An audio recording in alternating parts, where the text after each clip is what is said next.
परीक्षा पेपर देख लीजिएगा।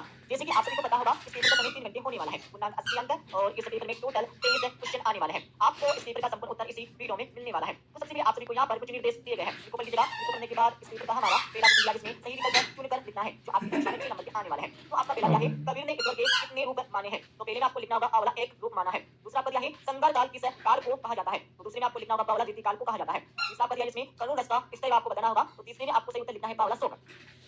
चौथा आपका क्या है, नमक का दारोगा कहानी का प्रकाशन हुआ। तो चौथे में आपको सही उत्तर लिखना होगा आंवला 1914 में। और पांचवा आपका दिया, तो पांचवा क्वेश्चन थोड़ा सा यहाँ पर कट गया है, तो इसमें आपको लिखना होगा 1756।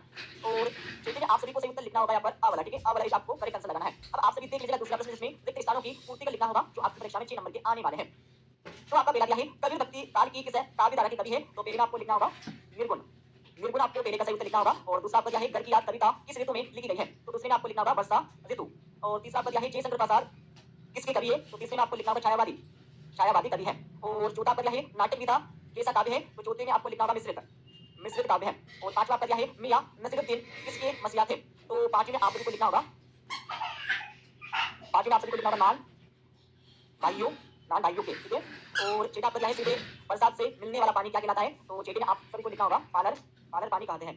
अब आप सभी देख लीजिएगा तीसरा प्रश्न, इसमें सत्य या असत्य आपको बता के लिखना होगा, जो आपकी परीक्षा में 6 नंबर के आने वाले हैं। तो आपका पहला क्या है, अर्थ के आधार पर वाक्य 8 प्रकार के होते तो बिल्कुल होते सत्य हो जाएगा। दूसरा आपका क्या है, बीजक जो राज्य की रचना है तो बिल्कुल नहीं है, असत्य हो जाएगा। और तीसरा आपका क्या है, काव्य की शोभा बढ़ाने वाले तत्व को रस कहते हैं, तो तीसरा लगा लीजिएगा बिल्कुल कहते सत्य हो जाएगा। चौथा आपका क्या है, कुमार गंधर्वों ने कबीर के पदों का गायन किया है, तो तीसरा लगा लीजिएगा बिल्कुल सत्य। और पांचवा आपका क्या है, आज भी खड़े हैं तालाब के लेखक अनुपम मिश्र है, तो पांचवा लगा लीजिएगा बिल्कुल सत्य। छठा आपका क्या है, कबीर ने ईश्वर को एक ही माना है, तो बिल्कुल माना है, सत्य हो जाएगा। अब आप सभी देख लीजिएगा चौथा प्रश्न, जिसमें सही जोड़ी बनाकर लिखना होगा, जो आपकी परीक्षा में 6 नंबर की आने वाले हैं। भाई साहब आपको सही जोड़ी का मिलान स्वयं को कर लेना है, ठीक है, या फिर इसका आंसर हम इस वीडियो के लास्ट में बता देंगे। अब आप सभी पांचवा देख लीजिएगा, जिसमें एक वाक्य में उत्तर आपको देना होगा, जो आपकी परीक्षा में 6 नंबर के आने वाले हैं। तो आपका पहला क्या है, जगत क्या देखकर मोहित हो रहा है? तो पहले में आपको लिखना होगा प्रकृति की सुंदरता, प्रकृति की सुंदरता आपको पहले का सही उत्तर लिखना है। दूसरा आपका क्या है, कवि किसमें व्यस्त है? तो दूसरे में आप सभी को सही उत्तर लिखना होगा अपने भाव और चिंतन में, लिख लीजिएगा अपने भाव और चिंतन में, ठीक है। और तीसरा पद इसमें खंड काव्य की परिभाषा आपको बताना होगा, तो इसका आंसर आपको बताएंगे इस वीडियो के लास्ट में। दूसरे में आपको तो महाकाव्यों के नाम तथा एक एक रचना का नाम आपको लिखना होगा, तो इसका आंसर भी आपको बता देंगे। पांचवें में आप सभी को बताना होगा भारतीय टेलीविजन को दूरदर्शन नाम कब दिया गया? तो पांचवें में आप सभी को लिखना होगा 1975 में, 1975 में। और छठा आपका क्या है, सिनेमा के आविष्कारक का श्रेय किसे दिया जाता है? तो इसका उत्तर भी आपको बताएंगे इस वीडियो के लास्ट में, ठीक है। सभी को आपको मिल जाएंगे इस वीडियो के लास्ट में। अब आप सभी देख लीजिएगा छठा प्रश्न, कवि ने अपने आप को दीवाना क्यों कहा है? इसके बारे में आपको लिखना होगा। अगला प्रश्न आपका है, इसमें मीरा कृष्ण की उपासना किस रूप में करते हैं और या रूप कैसा है? इसके बारे में आपको लिखना होगा। सातवां प्रश्न आप सभी पढ़ लीजिएगा। आठवां प्रश्न आपको यहाँ पर दिया है, ठीक है। नौवें प्रश्न आप सभी को रघुपति अलंकार का एक उदाहरण आपको देना होगा। और अगले में आप सभी को समाचार के तत्वों के नाम आपको बताना है। और 10वां प्रश्न आपको दिया, 10वीं के बाद आप सभी 11वां प्रश्न यहाँ पर देख लीजिएगा। 11वीं के बाद 12वां प्रश्न आपको दिया है, 12वीं के बाद आप सभी को 13वां प्रश्न यहाँ पर मिल जाएगा। 13वीं के बाद आप सभी को 14वां प्रश्न यहाँ पर दिया है।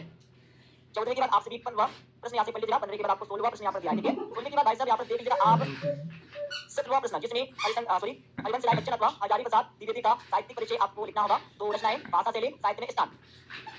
और 18वें प्रश्न में आप सभी को एक विज्ञापन बनाकर लिखना होगा। और इसके अगले वाले प्रश्न में आप सभी को संवाद लिखना है। अब आप सभी यहाँ पर 19वां प्रश्न देख लीजिएगा, जिसमें एक आपके गद्यांश अथवा काव्यांश आपको दिया गया है। इसको आप सभी को पढ़ लेना है। पढ़ने के बाद इसके नीचे आपको 3 प्रश्न दिए हैं। तो पहले प्रश्न आप सभी को इस गद्यांश का शीर्षक बता के लिखना है। और दूसरे में आपको अधिकारों की शोभा किससे, इसके बारे में आपको लिखना होगा। और तीसरे में आपको संपत्ति का विलोम आपको बता के लिखना है। तो भाई साहब आपको इनके आंसर मिल जाएंगे इस वीडियो के लास्ट में। और अगले में आप सभी को यहाँ पर एक काव्यांश दिया गया है, इसको पढ़ लीजिएगा। इसको पढ़ने के बाद इसके नीचे आपको 3 क्वेश्चन दिए। तो पहले में आपको शीर्षक बताना होगा, दूसरे में आपको नूतन का शब्द का पर्यायवाची शब्द आपको लिखना होगा। और तीसरे में आपको इस काव्यांश का भावार्थ आपको बता के लिखना है।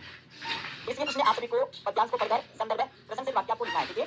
और आप सभी देख लीजिए यहाँ पर 21वां प्रश्न, जिसमें गद्यांश को पढ़ना होगा। पढ़ने के बाद संदर्भ प्रश्न और वाक्य करके आपको लिखना होगा। और आप सभी देख लीजिए यहाँ पर इसको पढ़ने के बाद आपको यहाँ पर दिया हमारा 22वां प्रश्न, परीक्षा काल में ध्वनि विस्तारक यंत्रों के बजाने पर रोक लगाने हेतु जिलाधीश को प्रार्थना पत्र आपको लिखना होगा। और अगले वाले प्रश्न आप सभी को अपने पिताजी को अपनी परीक्षा की तैयारी के विषय में पत्र आपको लिखना होगा। और 23वें प्रश्न आप सभी को किसी एक विषय पर रूपरेखा सहित एक निबंध लिखना है। तो इस प्रकार से हमारा कक्षा 11वीं का हिंदी का पेपर हो जाएगा कंप्लीट। अब मैं इस पेपर का आप सभी को संपूर्ण उत्तर बता देता हूँ। अब आप सभी इस पेपर का संपूर्ण उत्तर देख लीजिएगा। जैसे कि आपका पहला प्रश्न पूछा गया था, जिसमें सही विकल्प चुनकर लिखना था। तो पहले में आपको लिखना होगा एक, दूसरे में आपको पूछा था संगार काल किस काल को कहा जाता है, जिसमें आपको लिखना था ऋतुकाल। और तीसरा पूछा था आपका करुण रस का स्त्री भाव, जिसमें आपको लिखना है शोक। और चौथा आपका पूछा था नमक का दारोगा कहानी का प्रकाशन हुआ, जिसमें आपको लिखना होगा 1914।